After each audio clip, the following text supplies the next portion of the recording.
Story, les rendez-vous d'Alfred Hitchcock racontés par Serge Sauvion. Aujourd'hui, Exorcisme de Tomita S. Garner.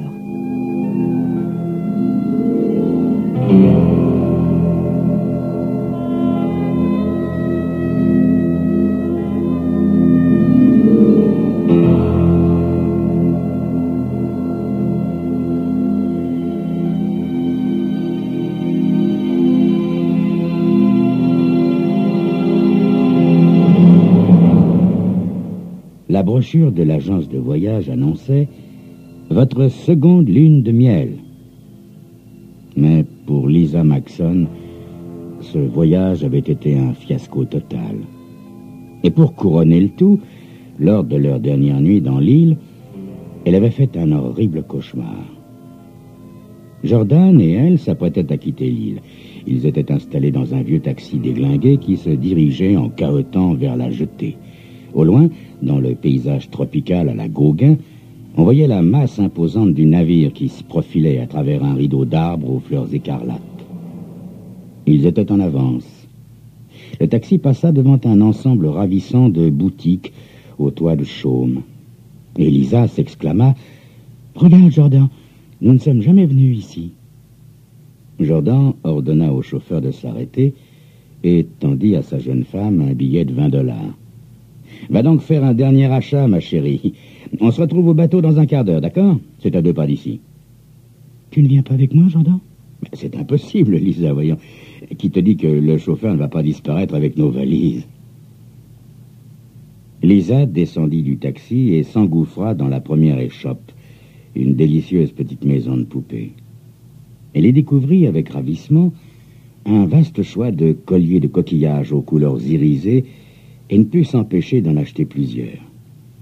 Dans la boutique suivante, Lisa tomba en arrêt devant de somptueuses robes d'enfant brodées à la main, mais elle passa vite son chemin. Son bébé était mort à la naissance et elle préférait ne pas réveiller son chagrin. Elle sortit précipitamment et pénétra dans un magasin de vannerie où était exposée une multitude de paniers de toutes formes et de toutes tailles. Elle choisit une corbeille à pain qu'elle remplaça aussitôt par une autre, plus jolie, et ne tarda pas à changer d'avis à nouveau. Plus elle s'enfonçait dans le magasin, plus celui-ci semblait s'agrandir. C'était comme un labyrinthe. Mais Lisa finit néanmoins par en atteindre le fond, où elle dénicha un panier à anses tressées auquel elle ne put résister. $3,50. Ça valait le coup. Lisa régla et rangea ses achats précédents dans le panier. Il lui restait encore $1. Avait-elle le temps d'acheter autre chose? Elle consulta sa montre pour découvrir à sa grande stupeur qu'elle était là depuis 3/4 d'heure. Dans les méandres de la vannerie, elle avait perdu toute notion du temps. Mais le retour sur terre fut brutal. Son bateau partait dans moins de 10 minutes. Affolée, elle émergea de la boutique et se planta sur le trottoir. Malgré la chaleur tropicale, elle frissonnait. Elle imagina le bateau levant l'ancre et la laissant là, seule sur cette île perdue. Soudain, l'idée lui traversa l'esprit que c'était peut-être exactement ce que souhaitait Jordan. Elle n'était plus rien pour lui, elle le savait.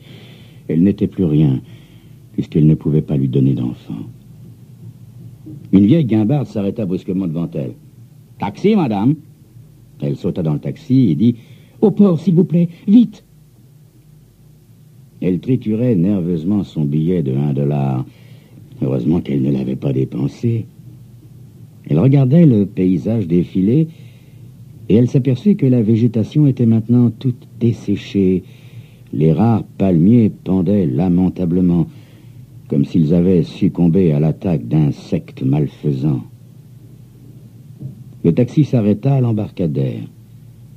Le bateau était toujours là, mais ses sirènes mugissaient et les marins en maillot blanc s'affairaient déjà autour des cordages. Elle donna le $1 au chauffeur en lui disant de garder la monnaie, et elle saisit la poignée de la portière qui refusa de bouger.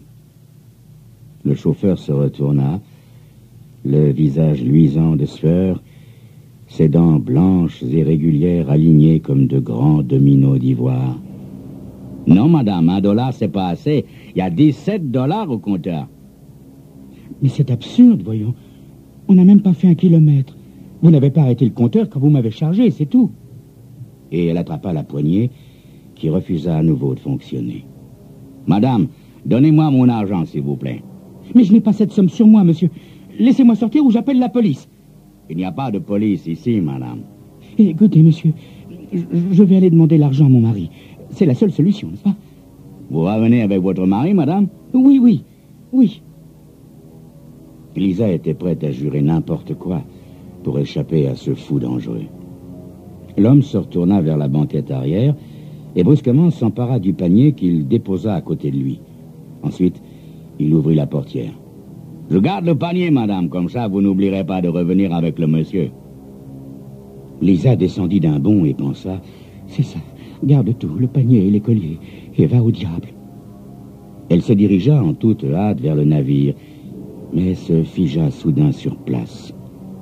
Elle avait laissé son sac dans le taxi, son sac avec ses papiers, ses clés, ses médicaments, enfin tout. Elle se mit à courir vers la passerelle comme une folle. « Jordan! Jordan !» Elle aperçut Jordan qui arrivait à toutes jambes. Elle lui expliqua ce qui était arrivé et ils se précipitèrent vers le taxi. « Payez-moi, patron, et je vous rends le panier et le sac de la dame. » Jordan prit sa femme par les épaules. « Laisse-moi faire, Lisa, chérie. Va voir le capitaine et demande-lui d'attendre quelques minutes. Je reviens tout de suite. » Mais à peine Lisa était-elle à bord que la passerelle se relevait. « Attendez, je vous en supplie, attendez !» Mais on retirait la passerelle. Les sirènes mugirent une dernière fois et le bateau commença à s'éloigner du quai.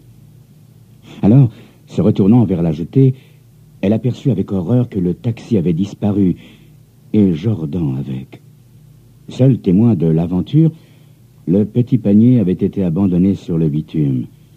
Une indigène à la poitrine plantureuse et avec un fichu rouge sang noué à la diable sur la tête, se dirigea vers la corbeille, la ramassa, la mit sous son bras et s'éloigna en se dandinant comme un canard. Lisa hurlait encore lorsque Jordan la réveilla. « Jordan !» Oh, c'était affreux. Ce cauchemar m'a terrifié.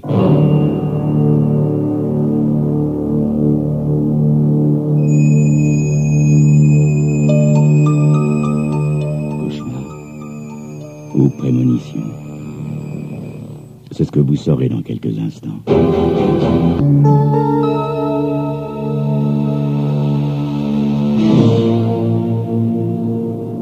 Oh, Jordan, c'était affreux.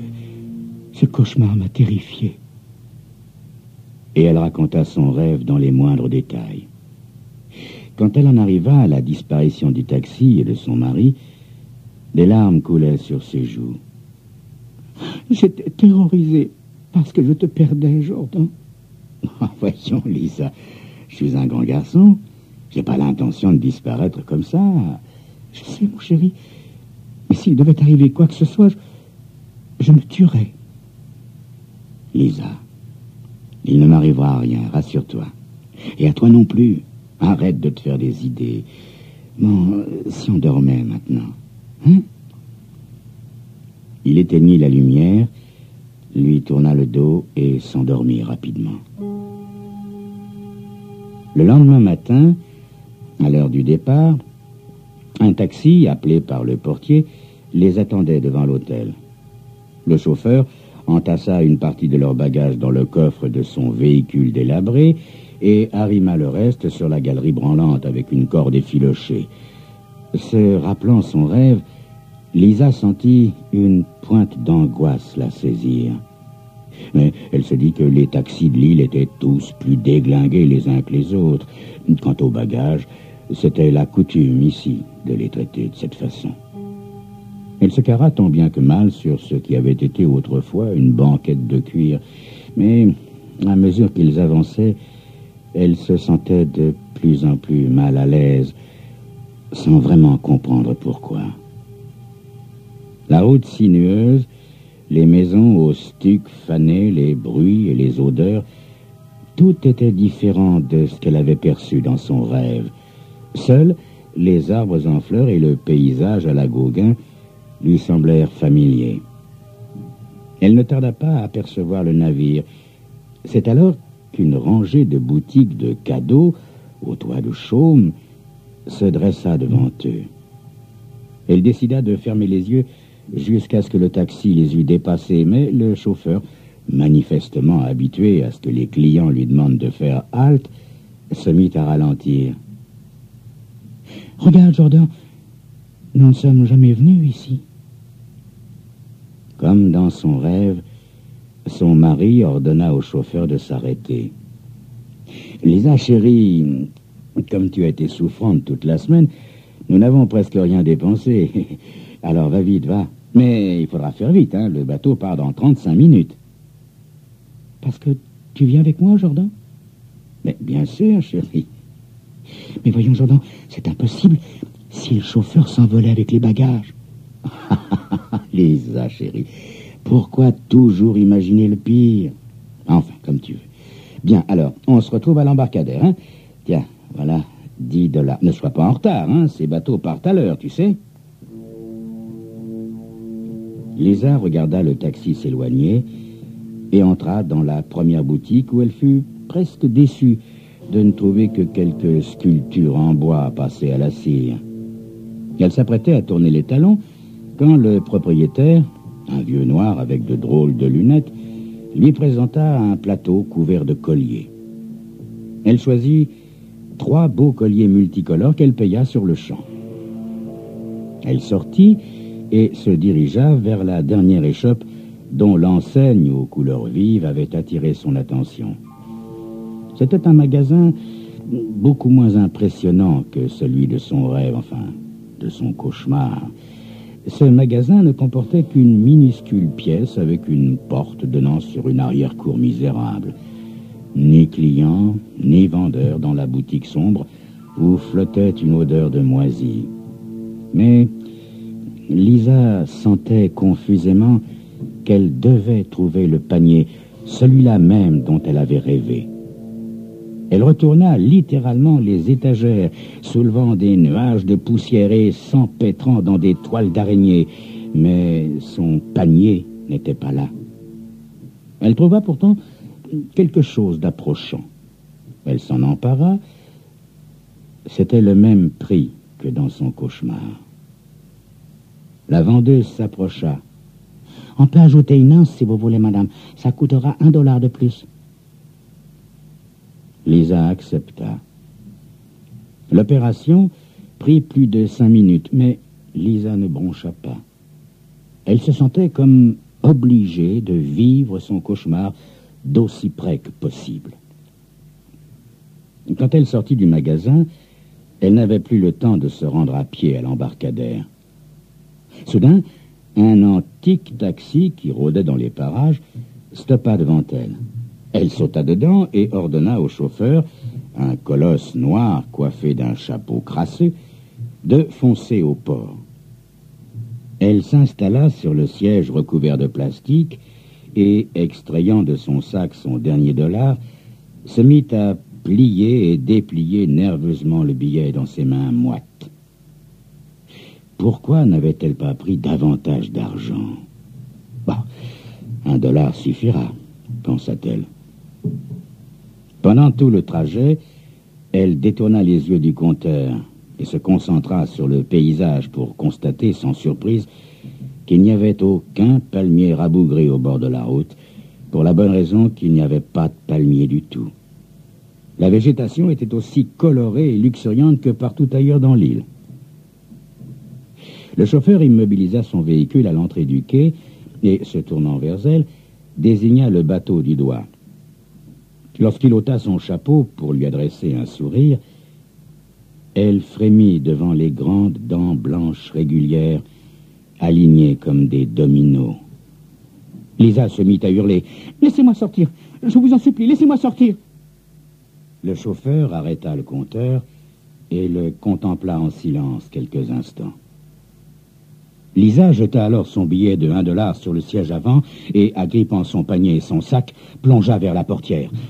L'homme bloqua la poignée. « Attendez, madame, je ne veux pas de votre dollar. Votre mari m'a déjà payé pour que je vous ramène au bateau. Seulement, il faut aller lui dire qu'il ne m'a pas donné assez. En attendant, je garde le sac et le panier. » Et le chauffeur arracha les 2 objets des mains de Lisa et les déposa à ses pieds. Puis, il ouvrit la portière. Éperdue, Lisa descendit et se précipita vers la jetée à la rencontre de Jordan. Quand Lisa eut tout raconté à son mari, il insista pour qu'elle embarque. Il allait, lui, régler cette affaire de taxi en un tour de main. Une fois à bord, Lisa se rendit compte qu'elle frissonnait comme si elle avait la fièvre. Elle ne voyait pas le taxi car la vue était complètement bouchée par un camion rempli d'indigènes qui se rendaient au marché avec leurs caisses et leurs volailles caquetantes. Lorsque les sirènes du bateau se mirent à mugir, Lisa était si occupée à essayer d'apercevoir le taxi que ce n'est qu'en voyant le camion s'éloigner doucement qu'elle s'aperçut que le navire était parti. Le taxi avait disparu et Jordan avec. Seul témoin de l'aventure, le petit panier avait été abandonné sur le trottoir. Une indigène à la poitrine plantureuse et avec un fichu rouge sang noué à la diable sur la tête se dirigea vers la corbeille, la ramassa, la mit sous son bras et s'éloigna en se dandinant comme un canard. Désormais, Lisa était seule, abandonnée, comme dans son cauchemar. Il y avait bien sûr encore une solution si elle voulait reprendre son destin en main. Elle se pencha au-dessus de la rambarde pour contempler un instant les eaux bouillonnantes. Les passagers n'allaient pas tarder à rentrer pour déjeuner. La mer serait alors bien assez profonde. Il ne lui resterait plus qu'à attendre.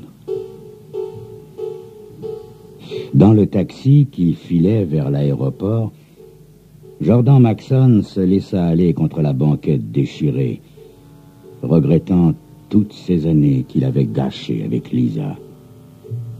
Il était très impatient de retrouver Stéphanie. Il n'aurait jamais pu l'épouser s'il avait dû payer une pension alimentaire à son épouse malade, mais désormais ce ne serait plus un problème. Lisa avait fourni la solution idéale. Elle avait dit « S'il devait arriver quoi que ce soit, je me tuerais. » Et quand Lisa décidait quelque chose, elle allait jusqu'au bout.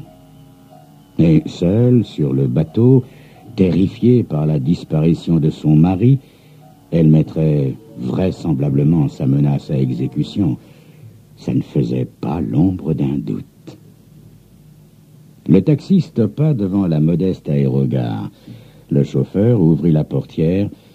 Jordan descendit, le gratifia d'une vigoureuse poignée de main et fourra plusieurs billets dans la poche de sa chemise. « Merci, Hamilton. Tu es un excellent comédien et ta sœur a été parfaite, elle aussi. Dis-lui qu'elle peut garder le sac et le panier. Mais je vais te confier un secret, Hamilton. Si de tous les chauffeurs de taxi de l'île, c'est toi que j'ai choisi, c'est tout simplement parce que tu as des dents blanches comme des dominos d'ivoire. Et c'est aussi pour cela que je vais t'accorder une prime exceptionnelle, Hamilton. Exactement $17. Ne cherche pas à comprendre. Allez, adieu l'ami. Souhaite-moi bonne chance. Une vie nouvelle commence pour moi. C'était Crime Story, les rendez-vous d'Alfred Hitchcock racontés par Serge Sauvion. Aujourd'hui, exorcisme de Tomita S. Gardner.